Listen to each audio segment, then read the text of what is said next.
Magandang umaga po mga pinagpipitaganan naming mga magulang, mga kaibigan at mga kapatid. Narito po sa YouTube sa unang pagkakataon ay nagnanais po naming makapaglingkod ng mga bagay na may kinalaman sa mga tinuturo ng banal na kasulatan. Narito po ang bayan ng Diyos na sa pamamagitan po ng inyong mga maliliit na lingkod ay nagnanais maihatid ang mga bagay na aming buong pusong sinasampalatayanan, kinikilala at nilalakaran habang kami nabubuhay sa ibabaw ng sanlibutan. Narito po ang inyong lingkod, si Rodolfo Natividad, ang inyong abanlingkod, at sa aking maliit na pangunguna sa aking mga kasama ay nahanda na ipaglingkod ang mga bagay na itinuturo ng banal na kasulatan. At narito po naman ang aking mga kasama. Aking ipinakikilala sa inyo ang aking mga kasama sa pagganap ng ganitong napakalawak na gawain sa ibabaw ng sanlibutan. Una, narito si kapatid ng Arnold Fernando.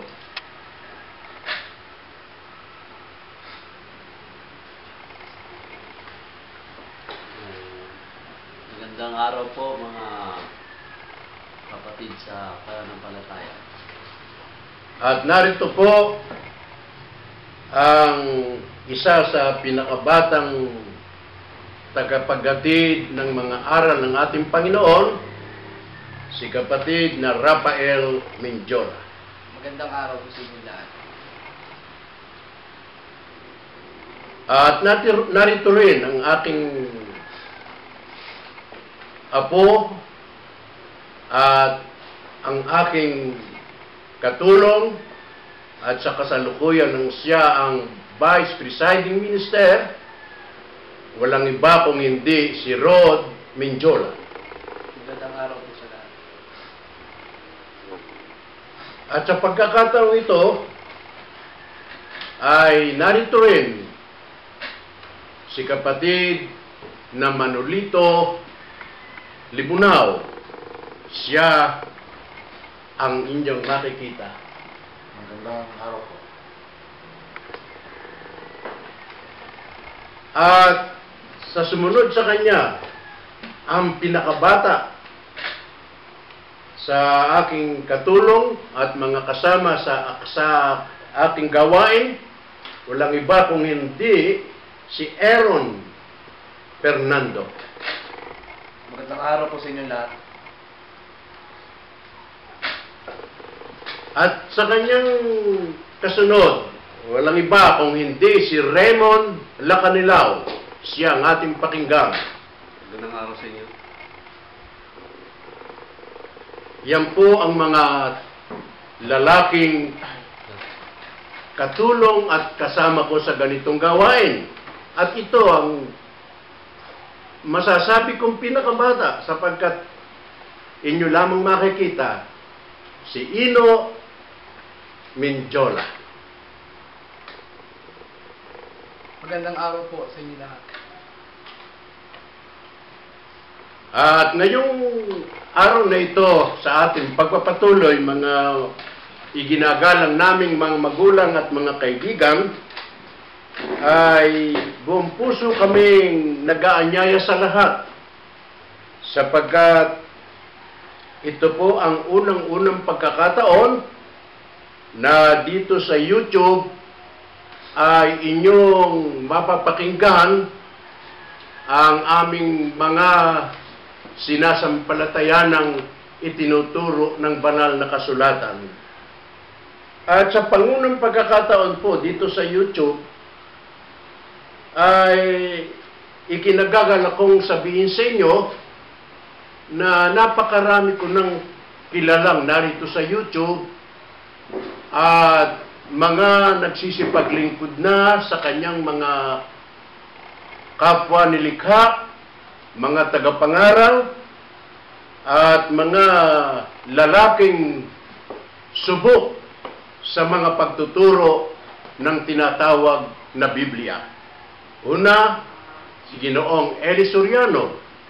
Yan po ay aking kaibigan at kasama ko siya sa loob ng 11 taon sa palatuntunan ni Ginoong di ko matandaan yung ang tawag namin sa kanya, yung nangangasiwa doon sa Genius Family. Yun pala, si Ginoong Manolo Pabis. Siya ang nangunguna sa amin noon at doon kami magkakasama sa loob ng 11 taon sa Genius Family sa DCBB. At doon ay totoo masasabi ko sa inyo na marami rin akong natutuhan kay Ginoong Eli Soriano, sapagkat yan si Ginoong Eli Soriano, isang tagapagturo ng Bible na talaga namang napakalawak ng kanyang kaalaman. At ako'y naniniwala na ang mga bagay na may kinalaman sa paglilingkod sa Diyos ay kailangan din ang tinatawag na malawak na obserbasyon. At iyan ay aming ginawa at nagagawa. At hindi namin pinipintasan ang anumang galing ng isang tao sa kanyang pangangaral, sa kanyang pagtuturo, sapagkat maaaring sa pakikinig mo sa kanya ay meron kang matutuhang kapakipakinabang. Ganon din, binabati ko si Eli Soriano, binabati ko si Pastor William Baradi, na sa kasalukuyan ay nandyan sa Texas, aking kaibigang pastor. Si Pastor Sindak, na nandyan din sa Texas, at gayon din ang mga kaibigan kong pastor dyan sa Phoenix, sina Pastor Gordon, na sila ay merong pinangangasiwang church dyan sa Phoenix. Gayon din ang isa naming kaibigan dito sa Pilipinas na meron pinangangasiwaan sa Taguig, si Pastor Rodante Ison. At binabati namin sila sa kanilang pagpapatuloy sa mga pangangaral, mga kaibigan at mga magulang, at kami ay narito at aming ipinipresenta ang aming sarili na maging karagdagan sa mga naglilingkod sa YouTube ng mga bagay na itinuturo ng banal na kasulatan. At sa umaga pong ito, mga kaibigan, palibas ay kami ay kinatawan ng bayan ng Diyos, amin pong ipaglilingkod sa inyo ang tungkol sa katawagang bayan ng Diyos. Ito pong bayan ng Diyos ay hindi inimbento ng sinumang tao. Itong katawagang bayan ng Diyos, hindi po namin inisip o inimbento ng aming mga sarili. Ito po ay nakasulat sa banal na kasulatan, at sapagkat nakasulat sa banal na kasulatan, kami po'y lubos na naniniwala na ito'y kalooban ng Diyos. Kaya nga't ngayong umaga, amin pong ipaglilingkod sa inyo ang bayan ng Diyos na ipinakikilala ng mga banal na kasulatan. Upang ito'y lubos nating maliwanagan, mga kaibigan at mga magulang, sino-sino po baga ang bumubuo sa bayan ng Diyos na ipinakikilala ng mga banal na kasulatan? Sino-sino itong bumubuo sa bayan ng Diyos? Atin pong basahin sa Genesis 35:9 hanggang 11, ganito ang kanyang sinasabi. At ang Diyos ay nagpakita uli kay Jacob nang manggaling siya sa pandaranam. At siya'y pinagpapala. At sinabi sa kanya ng Diyos, ang pangalan mo'y Jacob. Hindi ka natatawaging Jacob, kundi Israel ang itatawag sa iyo.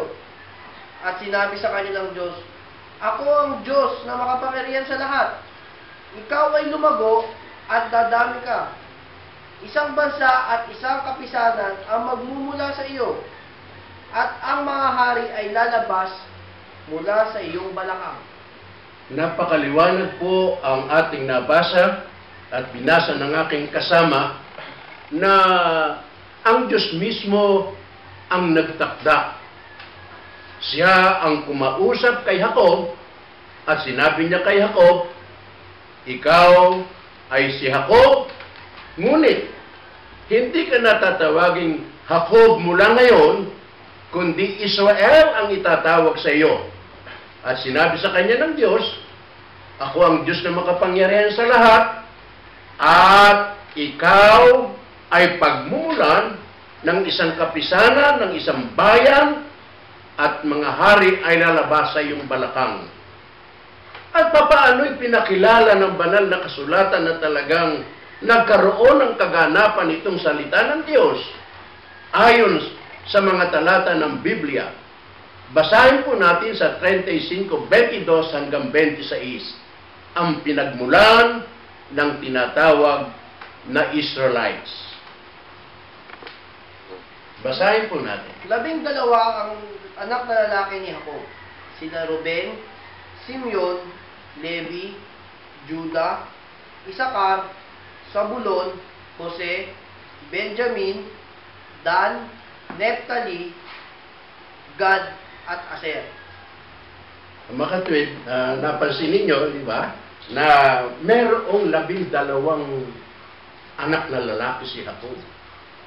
Yung 12 anak na lalaki ni Jacob na binanggit sa binasa ng ating kasama, yun ang bumubuo sa lahi ng Israelites, sa lahi ni Jacob.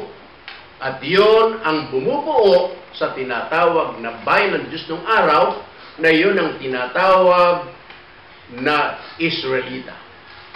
At yung Israelita, o ang bayan ng Diyos na siyang tinatawag na Israel, ay isang bayang pinagpala ng Panginoon.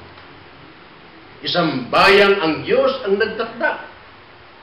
Isang bayang ang Diyos ang siyang nagpala at siyang nagpalitaw sa ibabaw ng sanlibutan. Paano pinatutunayan ng Biblia na talagang napakapalad ng bayang Israel o ng bayan ng Diyos? Basahin po natin sa 2 Hari 5:15. Babasahin po ni kapatid na Rod Mindiola ang bagay nito. Walang Diyos sa buong lupa, kundi sa Israel. Nako, napakaikli pero napakadakilang kapalaran ng bansang Israel. Sa inilaki ng buong mundo, sa dinami-dami ng bayan sa bansang sa mundong ito, sa dinami-dami ng bansa, walang Diyos sa ibabaw ng lupa. Walang Diyos sa ibabaw ng maraming bayan sa mundong ito, maliban sa Israel. Ibig lamang sabihin, mga kaibigan at mga magulang, nasa Israel ang pagpapala ng Diyos. Nasa Israel ang kanyang kagandahan loob. Nasa Israel ang kanyang biyaya. Nasa Israel ang kanyang pakikinig sa mga panalangin. Nasa Israel ang kanyang mga bagay na biyayang ipagkakaloob sa ibabaw ng sanlibutan.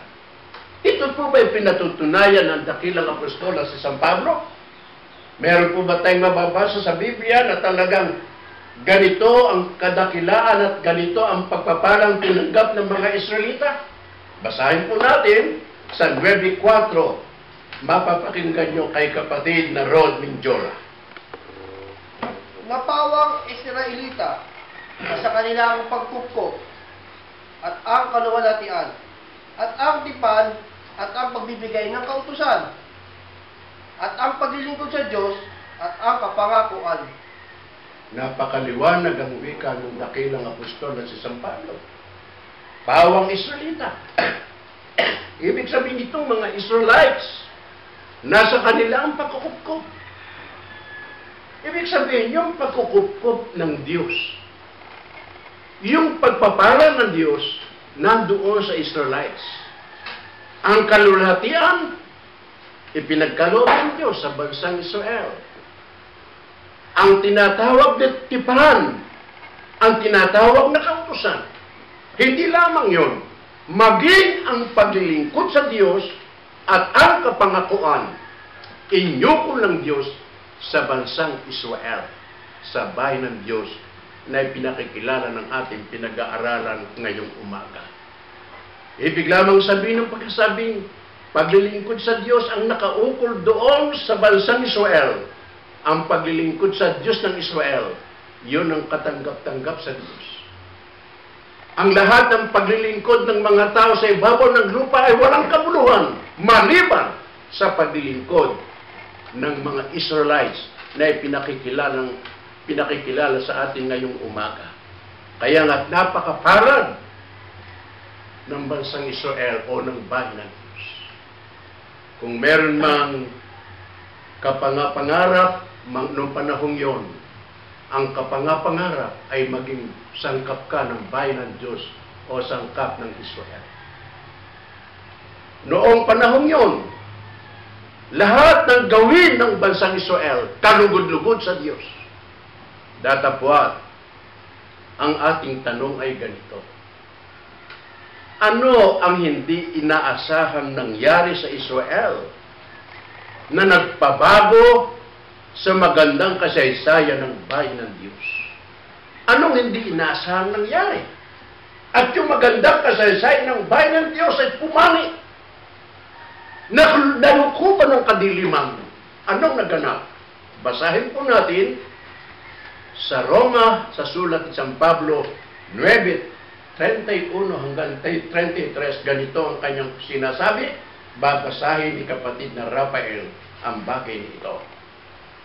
Datapwat, ang Israel sa pagsunod sa kautusan ng katuwiran ay hindi umabot sa kautusang iyan. Bakit?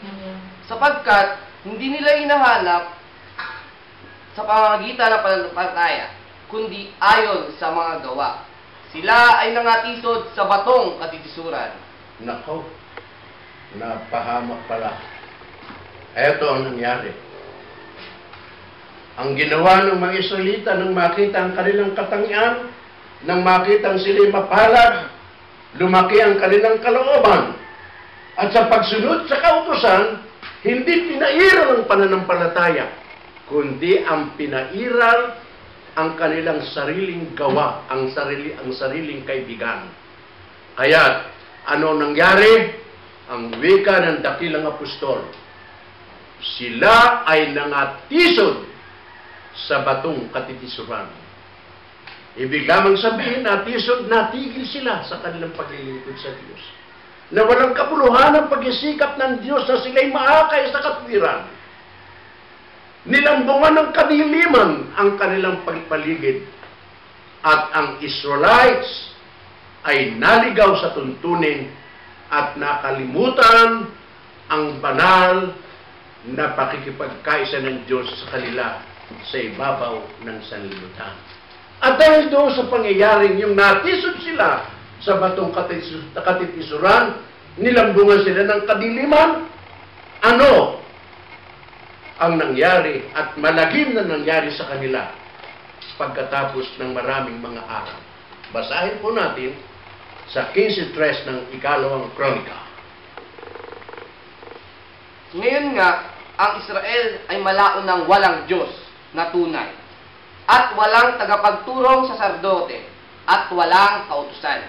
Nako, itong malagim na nangyari. Nadinig nyo mga kaibigan at mga magulang, dahilan sa kanilang pagkatisod sa batong katitisuran, yung batong yun ay walang iba kung hindi ang ating Panginoong Jesucristo naging katitisuran sa kanila yon. Yung kalooban ng ating Panginoon naging katitisuran sa kanila. Itong mga taong ito, nalambungan ng kadiliman. Nalimutan nila ang tuntunin ng Panginoon. Sinunod ang kanilang sariling kagustuhan. Kaya't ang nangyari, ang Israel na tanging may Diyos sa ibabaw ng sanlibutan, nawala ng Diyos. Lumayo ang Diyos sa kanila sapagkat ang nagpalayo sa kanila sa ating Diyos na makapangyarihan sa lahat, ang pagkukulang at mga pagkakasala, ang kadiliman ng buhay na naghari sa kanilang buhay sa ibabaw ng sanlibutan. Nawala ng Diyos, nawala ng tagapagturo, at unti-unting sa kanilang kalagayan, nawala ang kautusan, naghari ang kadiliman at ang kasalanan. Dahil dito, ano ang hindi inaasahan ng buong mundo na nangyari? Anong inaasahan na hindi inaasahan ng buong mundo na nangyari? Ang buong mundo na walang Diyos, buong mundo na sakop ng diablo, sakop ng mga kasalanan. Anong biglang nangyari na hindi inaasahan ng buong mundo? Ito po at ating basahin sa 11 hanggang 12-15 ng Roma, babasahin ni kapatid na Rafael Menjola. Sinasabi ko nga, nangatisod kaya sila upang mga hulog? Huwag nawang mangyari.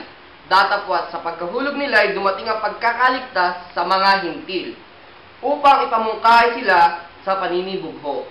Sapagkat kung ang pagkakatakwil sa kanila ay pagkakasundo sa sanlibutan, ano kaya ang pagtanggap sa kanila, kundi mula sa mga patay? Napakagandang pangyayari pala. Sa pagkatisod ng bansang Israel, sa pagkakaroon ng lambong ng kasamaan, pinagarian ng sari-saring kadiliman ng buhay ang Israel nawala ng Diyos, at sapagkat nawala ng Diyos ang Israel, ang pagkakatisod ng Israel, nabuksan naman ang isang pinto sa kahintilan. At doon sa pintong yon, doon nagkaroon ng pagkakanto ng hintil upang tumanggap ng kaligtasang ipagkakaloob ng Diyos na makapangyarihan sa lahat. Nabuksan ang pinto ng liwanag. Nabuksan ang pinto ng pag-asa sa mga hintil. Ibig sabihin ng hintil, yan ang buong mundo na labas sa Israel. Yan ang tinatawag na hintil. Nabuksan sa kanila ang pag-asa ng kaligtasan pagkatapos na ang Israel ay matisod. Nagkaroon ng pagkakataon ng hintil upang ang hintil makapanumbalik sa Diyos na makapangyarihan sa lahat. Kaya nga, kung biglang dumating ang pagkaligtas sa mga hintil ng ang Israel ay matisod sa patong katisuran, ano ang panawagan ng Panginoon sa mga tao na nagbabadya ng di mapantayang pag-ibig sa sanlibutan? Dahil sa pangyayari ito, na nakita niyang unti-unti nagkakaroon ng pag-asa ang kahintilan. Pagkatapos matisod ang Israel, ano ang panawagan ng Panginoon sa mga taong nagbabadya ng di mapantayang pag-ibig ng Diyos sa sanlibutan? Ano ang paanyaya at panawagan ng Panginoon sa ibabaw ng sanlibutan? Basahin po natin sa Malakias 3:7. Ganito ang kanyang sinasabi. Mula ng mga karawan ng inyong mga magulang, kayo'y nangagpakaligaw sa aking mga tuntunin, at hindi ninyo tinalima. Manumbalik kayo sa akin, at ako'y manunumbalik sa inyo. Ayon ang panawagan ng ating Panginoon. Mula sa inyong mga magulang, kayo nagpakaligaw sa magulang sa ating panahon ng mga magulang sa tinatawag na Israelites. Nagpakaligaw kayo sa tuntunin ng Panginoon. Ginanap ninyo sa sarili niyong kagustuhan. Nalimutan niyo ang mga bagay na may kinalaman sa tumpak na pananampalataya. Natisod kayo sa patong katitisuran. Ang sabi ng Diyos, manumbalik kayo sa akin at ako'y manunumbalik sa inyo. Isang panawagan na nagbabadya at nagpapakilalang ang Diyos na makapangyarihan sa lahat, patuloy pa rin umiibig sa sanlibutan. Manumbalik kayo sa akin at ako'y manunumbalik sa inyo. Bakit ganito ang panawagan ng ating Panginoon. Bakit ganito? Ano pa ang kitang-kita ng Panginoon na nangyayari sa buong mundo? Saan ba nakatakda ang buong mundo at ganito ang paanyaya ng ating Panginoon na kailangan manumbalik sa Kanya upang ang Panginoon ay makapanumbalik sa tao? Ano ang tinutungo ng buhay ng tao sa ibabaw ng sanlibutan? Saan nakatakda ang buhay ng tao? 14:14 ng ikalawang sample.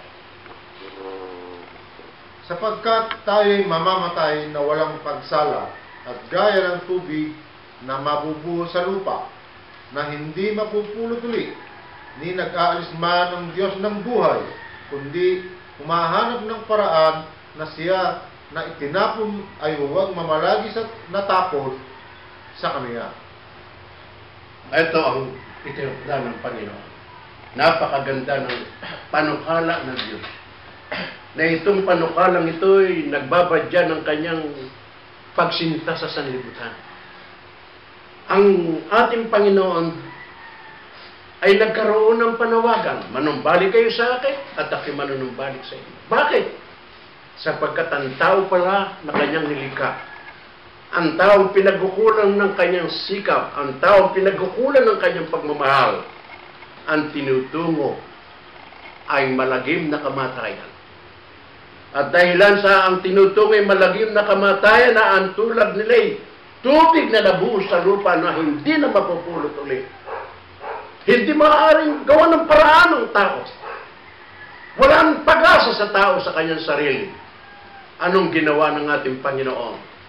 Siya ang humanap ng paraan, siya ang umisip ng paraan, na yung parang tubig na nabuo sa lupa ay kanyang mapulot, siya ang humanap ng paraan.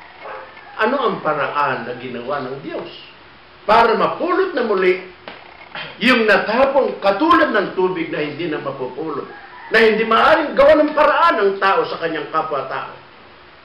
Ano ang paraang iginawa ng ating Panginoon Diyos? 3:16 ng unang Juan, ganito ang kanyang pahayag. Sapagkat Gayon na lamang ang pagsinta ng Diyos sa sanglibutan, na ibinigay niya ang kanyang bugtong na anak, upang ang sinumang sa kanya ay sumampalataya ay huwag mapahamak, kundi magkaroon ng buhay na walang hanggan. Iyon ang tanging paraan. Isang kaparaan ng masasabi nating hakbang ng isang dakilang manlilikha. Ito'y hindi kayang gawin ng isang tao. Ang Diyos lamang ang maaaring makagawa. Ang ginawa ng ating Panginoon Diyos, isinugo ang kanyang bugtong na anak. Ibinigay ang kanyang bugtong na anak upang ang sinumang taong sa kanya sumampalataya, huwag manatili sa kapahamakan, kundi magkaroon ng buhay na walang hanggan. Bagaman siya'y nakatakda na nakatulad ng tubig na mabubuo sa lupa na hindi kayang pulutin ng sinumang tao, ang ginawa ng Diyos, ibinigay ang kanyang bugtong na anak. Ibinigay ang kanyang minamahal, ang sinisintang anak, upang siya ang maging daan, upang kayo at ako magkaroon ng pagkakataon na mahango sa malagim na kapahamakang kinaukulan ng ating pagkatao. Ngayon, ang ating tanong, anong katunayan na talagang ang Panginoong Jesucristo ang tanging paraan para ang tao ay makapanumbalik sa ating Diyos na makapangyarihan sa lahat? Anong katunayan na ang Panginoong Jesucristo ibinigay ng ating Panginoong Diyos na makapangyarihan sa lahat? Ang tanging paraan upang kayo at ako makapanumbalik sa Diyos, magawa natin ang muling pakikipag-ugnay sa Diyos, na yan ay nawasak sa pamagitan ng ating kasalanan. Ang kailangan natin ng Panginoong Jesucristo. Anong katunayan? Basahin po natin ang napakagandang salita ng ating Panginoong Jesucristo. 14:6 ng San Juan, ganito ang kanyang sinasabi. Ako ang daan, buhay, at katotohanan. Sino man ay di makaparoroon sa Ama, kundi sa pamamagitan ko. Nako, napakaliwanag. Sino man? Ano man ang katatayuan ng tao? Ikaw man ang taong pinakadakila sa mundong ito, pinakamayaman, pinakamarunong, ano man ang iyong katatayuan sa tinatawag na sanlibutan. Isang bagay ang tinitiyak ng ating Panginoong Jesucristo. Hindi ka makaparurong sa Ama, kundi sa pamagitan ko, sa pamagitan ng ating Panginoong Jesucristo. Kaya ang Panginoong Jesucristo ang tanging pag-asa ninyo, mga kaibigan at mga magulang, tanging pag-asa ko, tanging pag-asa nating lahat, para tayo makaparoon sa Ama sa piling niya doon sa sangkalangitan. Anong katunayan na talagang Panginoong Jesucristo ang tagapamagitan lamang sa Diyos at sa tao, sa ating mga tao, sa ibabaw ng sanlibutan? Basahin po natin ang wika ng Santong Sulat sa 2:5 ng unang Timoteo. Ganito ang kanyang sinasabi. Sapagkat may isang Diyos, at may isang tagapamagitan sa Diyos at sa mga tao, ang taong si Kristo Jesus. May isang tagapamagitan lamang, isa lamang. Idinidiin ng banal na kasulatan, isa lamang. Tagapamagitan sa Diyos at sa mga tao, at ang tagapamagitan yon, walang iba kung hindi ang ating Panginoong Jesucristo.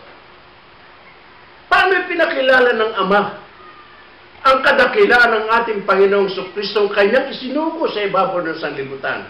Paano pinakilala ang kanyang pagmamahal doon sa kanyang anak? 17:5 ng San Mateo.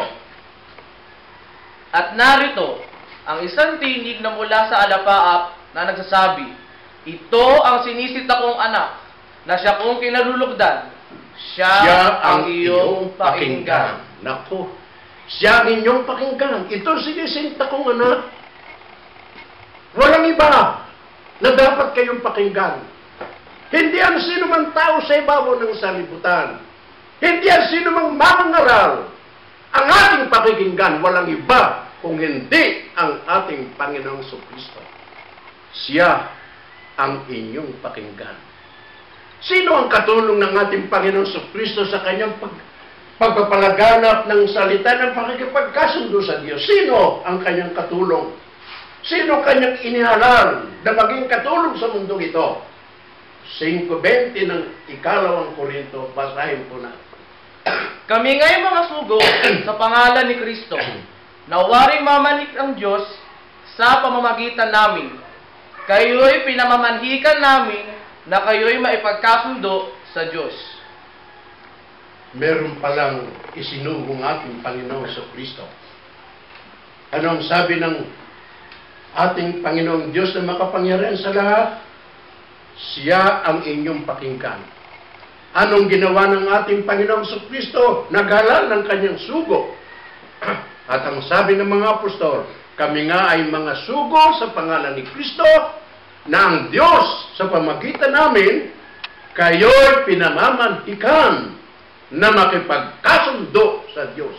Ang pakipagkasundo sa Diyos, babangon lamang sa pamagitan ng salita ng pakikipagkasundo na dala ng ating Panginoong Jesucristo, ipinalaganap ng kanyang mga apostol, ipinangaral ng mga apostol sa ibabaw ng sanlibutan. Nangangaral si San Pablo, nangangaral si San Juan, nangangaral ng lahat ng mga apostol. Ang ipinangaral nila ang salita ng pakikipagkasundo ng tao sa Diyos na makapangyarihan sa lahat. Ngayong umaga, mga kaibigan at mga magulang, yan po ang layunin ng palatuntunan ito. Sa pamagitan po ng palatuntunan ito, iisa-isahin namin ang mga salita ng pakikipagkasundo na ipinangangaral ng mga apostol. Ngayong umaga, yan po ang aming ipinag-aanyaya sa inyo.